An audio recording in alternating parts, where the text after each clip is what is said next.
Tim Saber Pungli Polda Sumatera Selatan berhasil melakukan operasi tangkap tangan kepada oknum yang bekerja di PPN Palembang berinisial R yang menjabat sebagai Kepala Subseksi Sengketa Konflik Pertanahan BPN.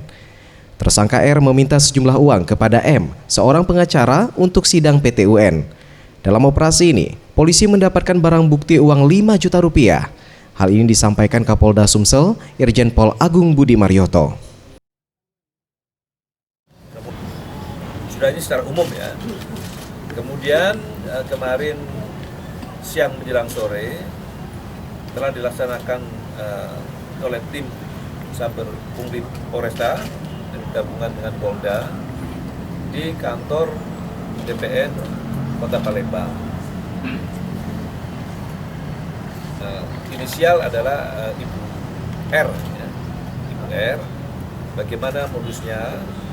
Modusnya adalah Ibu R meminta sejumlah dana kepada pengacara Bapak M, yaitu untuk sidang di PT UN Palembang. Kemudian ada beredar barang bukti katanya 300 juta, itu salah. Barang bukti yang didapat adalah 5 juta rupiah.